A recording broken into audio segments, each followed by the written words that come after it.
Hey, everybody, we are jumping back into another conversation as we just continue to learn together, talking about what the posture of enjoyment looks like. And we really saw this the other day when you brought Baxter treats and he got super excited to see you. And Y'all it's are like, quarantined, and so we yeah, brought yeah. Ash Dash Yeah, so came you to dropped bring. off some ice cream, you dropped off dog treats for Baxter. He was super pumped about it.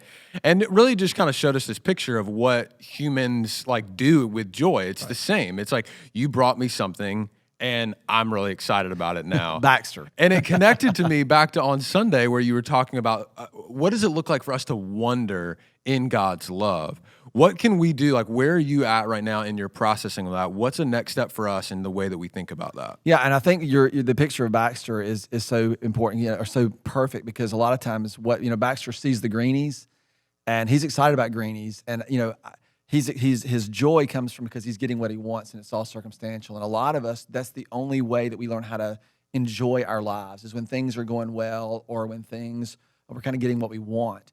And what this whole exploration is that joy that's been given to us, been brought to us, made available to us, is actually more pervasive than that. It has the capacity to reach us even when life isn't going the way that we want it to, or even in the middle of hard things that happen to us, or hard things that are created because of the decisions that we have to make regarding the responsibilities we've been given.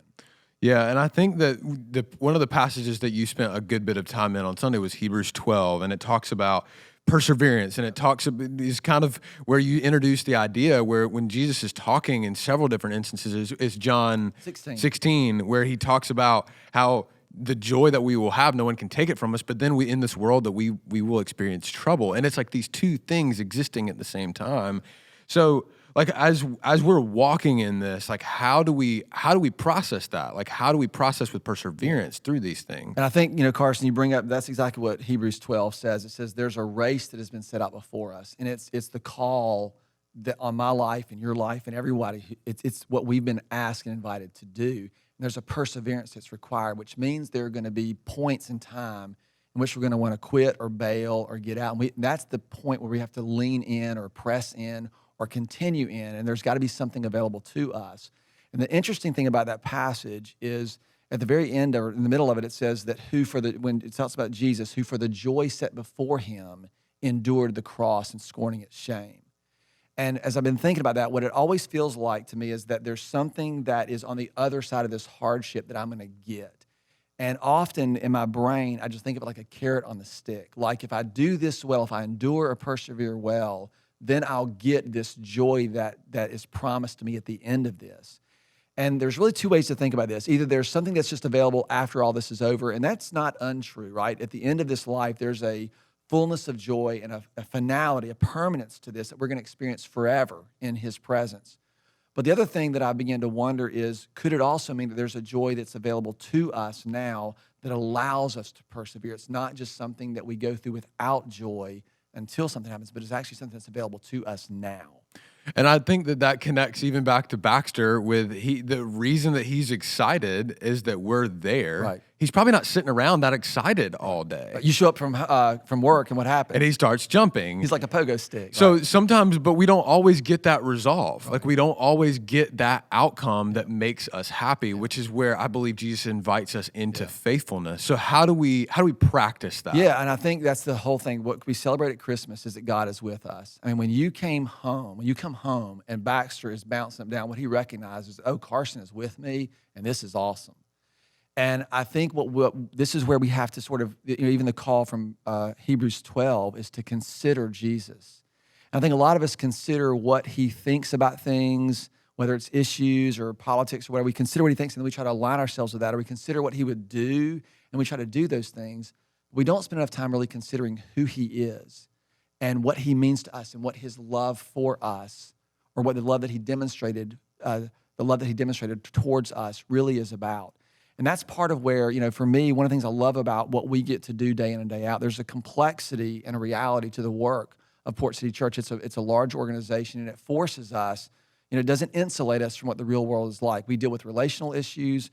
We deal with organizational issues. We deal with financial issues. There's a lot of things. And then you add on top of that the pastoral responsibilities of people who just have really hard things. We get, people who've lost jobs and had really horrible diagnosis over this year, and this has just made it complex, and it just pulls on us. And I don't say that kind of as a woe is me or this is, Sure. this is so hard. But what it is it's actually the context. It's the race that's been set out before us. And it's the place where I get to personally pressure test what God is teaching us and what we are learning together. Yeah, and that's I love the word together. It's all over our vision. It's all over the heartbeat of our church is we want to do life together. Yeah. And I think that these conversations demonstrate that. And I think the individual conversations like you're talking about, where you're sitting across the table with somebody at coffee, processing things that are really hard. And we want to like invite people into that. We want to welcome people into that because we believe that we grow in those conversations. What's one thing as we kind of wrap this up today that we could do today to kind of posture our mind in this way? Yeah, and the challenge, I think, Carson, we're talking about is how do we enjoy this joy that's been made available, right? And I think processing it is a key part of that. One of the things that I do, and I think the challenge, or what I would say the takeaway is that what we have to do is we have to consider Jesus. And it's like I said, we're not just considering like what he would do. We're considering like how is God's heart revealed in what we consider in him. And for me, what I do when I'm having to deal with some difficulty, whether it's a circumstance that has happened to me or it's a decision that I had to make based on what I feel like God has called me to do. And in that, what I've found, and this is just my own personal experience, I just have to stop and to consider Jesus. And I get alone with him and I just think about his faithfulness to me. I think about his call on my life. There's a race that he's given to me. And I just let I reflect on that. And then what I resolve in that moment is that God is so faithful to me. I found him to be that way. And then I resolve that all I have to do is to be faithful in the moment. I don't have to be concerned about the outcomes in order to find joy. I just have to be concerned about being faithful in the moment and receiving and trusting in the moment. And what happens is, even in the middle of a hardship, between the decision point and the outcome, there are these places. And what you find when you say, God, today, all I tried to do is to be faithful to you. I just tried to take my cues from you and to learn from you and to live with you. And what I usually find is this sense of peace. And I recognize that there's something that happens in me. There's also hope. I recognize kind of maybe intellectually that things are going to be okay. They're probably going to work out. And there's a lot of hope that God's going to use whatever it is that has occurred. But also, and this is where I think it's so important for us, especially in this day and age with all the sort of mental health issues and things that we face day in and out, the stress, the anxiety that we feel, is that there's actually a real emotion that emerges from that. There's something that happens in me where I actually feel like, oh my gosh, there is peace and there is hope, but there's also joy. And it emerges out of the reality that I recognize that God is with me. And that's why we have to consider and to pay attention and to kind of focus and to align ourselves with that, every day at the minimum. Yeah. And multiple times in a day is really what it requires. Yeah, and I think that's the goal, is to take a moment. And even like when you think about a day, that can be intimidating, or a week or a month. So I think that could be our homework, is what does it look like for us to just be faithful in a moment right now, to take a breath as you're ending watching this video right now, just take a moment and be faithful to Jesus.